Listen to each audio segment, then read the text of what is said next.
Janice, are you there? At your service, sir. Enter the Manosphere. Of course. How can I assist you today? Give me some of that dating foolishness. Will do, sir. In the last 50 years, marriage rates in the United States have dropped by nearly 60%. Did y'all know that? Maybe marriage isn't dead, but romance is. It's not the same. People don't approach people in public anymore. You know, that'll intimidate a lot of men, right? Because then they don't know what they've got to offer you. Is marriage a thing of the past? If it is, we've got issues.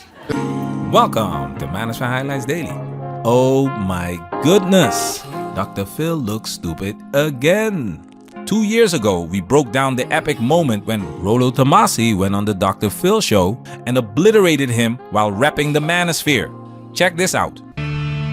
Robin is a very successful woman. She doesn't need me for a damn thing. She's entrepreneurial. She's what? I want you. Yeah, thank you. So you're superfluous then. What's that? So you're superfluous then. How does that make me superfluous? You're nice to have around. I think you meant financially, not emotionally, not spiritually, not connectably. You can't think of relationships beyond control and ownership and power. No, wait a minute. It's not about that. It's not about that at all. The fact that she doesn't have to have me to exist doesn't mean that I'm not essential to who she is.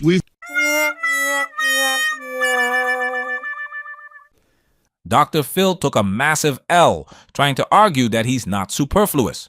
And yes, in this video, he's about to take another big fat L. But first, let's make sure we understand the word at the center of all this.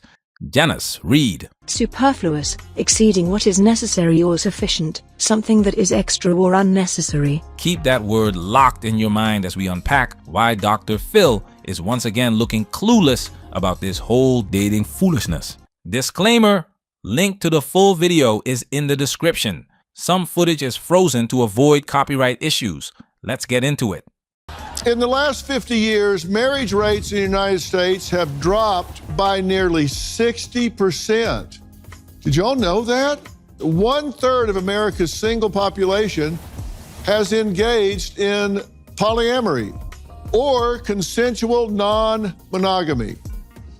And 51% of adults younger than 30 years old say an open marriage with multiple partners is perfectly acceptable.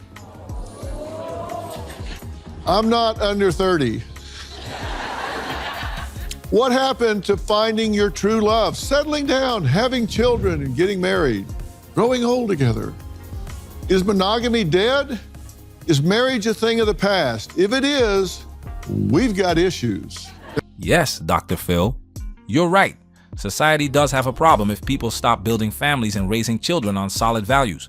But the stats you're showing us, declining marriage, rising polyamory, consensual non-monogamy, those don't just appear out of nowhere. They prove something essential has gone missing in modern society. Something that used to be foundational, but now it's being deemed superfluous. Let's find out what, shall we? I'm calling in my good friend, Chris Harrison. Is marriage dead?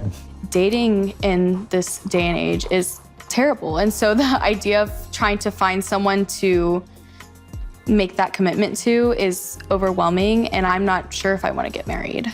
I think historically, women had to be married. And I think that's starting to change now. And I recently bought a house. I'm 24, I'm single. And so I don't think that marriage is essential for me.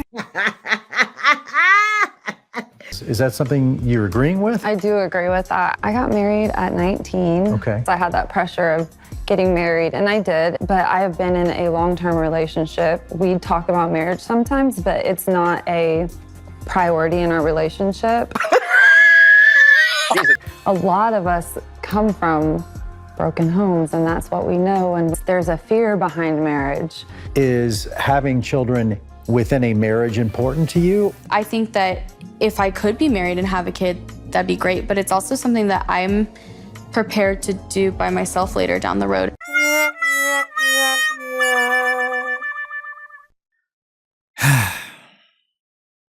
What's wrong with this picture, guys?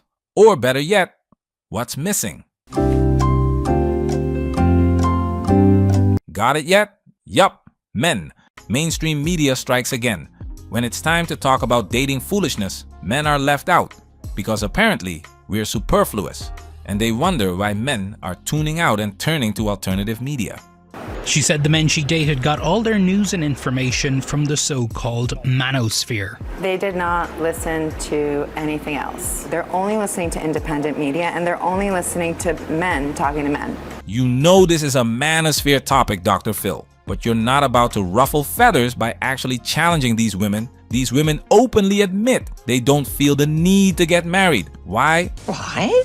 Because marriage isn't necessary anymore. Let's go deeper. It seems to be more and more women are maybe getting out of a relationship. Maybe the dating game is too intimidating for them. Oh, Chris, have you ever been on a dating app? No, I have It's not. so bad. Is it horrible? It's horrible. It's awful. And it takes romance out of it. Like when your first interaction with someone is through a message versus meeting them face to face. So maybe marriage isn't dead. Maybe romance is dead. Yes, we need an overhaul on romance, for sure. Yes. Absolutely. Oh my goodness. The foolishness. See, this is why they don't bring men on the show, because the moment they do, the blame game falls apart. Now it's not marriage that's dead, it's romance. Because clearly, men need to step it up and be more romantic. Forget that marriage laws are trash for men. Forget that there's zero benefit for guys to get legally tied down in modern Western society. Nah, let's just blame it on not enough flowers and chocolate. Like marriage was built on fairy tale magic and Disney endings. Come on now, you're catering hard to the female audience. Can you make me feel good? Can you make me feel good? Did anything surprise you when you sat down with Abigail, Rebecca, and Courtney? What surprised me is almost the despair of, like I said at the end there, maybe marriage isn't dead, but romance is. In my vast experience on The Bachelor, I started to ask the contestants, who are beautiful, intelligent, successful, just like these three women, why are you here? And they said, do you know how bad it is out there? And that romance and dating has changed. The apps have made it so easy. It's like we're at a buffet and we can grab what we want and discard what we want, and it's right at our fingertips. They haven't seen successful marriages. A lot of these kids come from broken homes. They haven't seen how romance and love actually works. And the idea of maybe the American dream is unattainable now, that you can't buy the house, you can't get the white picket fence and the dog and the 2 kids. It's not as easy as it was. Well, they're certainly not trying as much. So, Abigail, do you think that this dream can be fulfilled? I don't think it's unattainable. I just think it is harder than it once was, right? My friends and I, we go out in public and try to meet people that way too, or we're on the dating apps, and it's not the same. People don't approach people in public anymore. And then the dating apps, it is very much a we're gonna send 5 messages and then be done with this person and move on. Dr. Phil, something very interesting. I asked these 3 women, when was the last time you were actually hit on, approached, and asked out in person? They all said back in college, high school, or even 5 years ago. Really? This is pure gold. Dr. Phil's acting like he's shocked, but we've been saying this for years. Men aren't approaching women anymore, and the best time for women to meet their future husband, high school and college. These dating apps, straight garbage, because women are only interested in chatting. And Dr. Phil, you know that. You knew enough to quote the marriage stats in your intro, so don't act like you don't know how dating apps work. But of course, you don't bring any men on the panel. Why? Why? Because average women rejecting average men daily would be labeled as misogyny. Because again, men's opinions don't matter. We're superfluous. The American dream wasn't built with this modern mindset. It was built on traditional values. But the second society got comfy.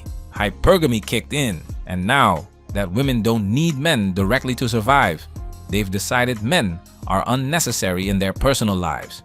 The infrastructure men built, still essential, just not the man behind it. So how do you go on dates? I think now there is a reliance on the dating apps. I think ideally in this world, we would be set up through friends or meet people naturally in person, but that's just not happening. And that's what I was talking to Chris about yesterday. I would love to meet someone, but I'm also now comfortable by myself and independent because I just don't know if that's going to happen for me naturally, and I'm not willing to compromise what I want. Because if you don't feel in love, then who cares if he's the good guy? This is what men have always done. Compromise. Women, not so much. They want to have their cake, eat it too, and get dessert on the side. And look at this woman. She's overweight, but she feels empowered to say she doesn't want to compromise. Why? Why? Because dating apps inflate her market value. This is what romance does. It fuels delusion. Barbie cheers on the independent queen. Snow White keeps dreaming about Prince Charming. At least the original one did. Are you shocked when people put one picture up that doesn't look like them and then they show up? I always thought under promise and over deliver. Right. But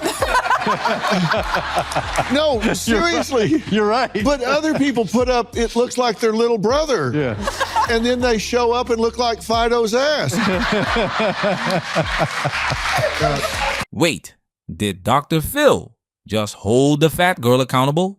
Plot twist. Courtney says she doesn't want to be dependent on someone else and vice versa. Courtney, what do you mean? A lot of younger people are realizing that you don't have to rush into marriage. We have a choice now, and we can go and have careers, we can focus on education, and I think that that's happening a lot more. And I think it's really important, maybe not for everyone, but to be financially independent before you consider marriage, like being able to not just start from scratch and build that. I think a lot of people are looking at that, knowing that if for some reason it doesn't work out, that they have their education to fall back on. They have those things that are lined up and in order. That way, it keeps you from being able to take care of yourself and not have to rely on someone. You know, that'll intimidate a lot of men, right? Because then they don't know what they've got to offer you. There it is. The classic line. Men must be intimidated. Nah, men aren't intimidated. They're irritated. Where are the benefits for men in marriage or relationships today? Are these strong, independent women gonna pay a man's rent? Pay for the date? If it's all about true love, then money shouldn't matter, right? But these women make it clear, no romance without finance. That's why most modern women get placed in the recreational use only category. Let's listen closely to what she says next. A lot of us from my generation, I grew up in the Bible Belt, so we were pushed into marriage at a young age. It was as soon as you had your first serious boyfriend that, people were starting to talk marriage. And instead of being like, what are you going to pursue for your education? What's your next steps in life? It's, when are you going to get married? And I think that that's not okay. That needs to change. Well, that has changed, apparently, because marriage has dropped off a lot. What do you think about thruples? Call it what it is, Dr. Phil. Euphemism. Back in the day, being someone's girlfriend wasn't a game. You were expected to get married. The community held you accountable. But today's woman, she wants freedom. She wants options. She wants to do her. Translation, I want to party and in college and maybe settle down later if I feel like it. So give men a break and keep that same energy when we say, I don't want to compromise. I don't want to approach women anymore. I don't want to get married. Because just like you, we are choosing what benefits us. You might see men as superfluous to your system, but we are not superfluous to ourselves. So take this L, Dr. Phil. Take this L, mainstream media. And thank you for proving us right again. Manosphere, we working. Protect yourself at all times. This video has officially been highlighted.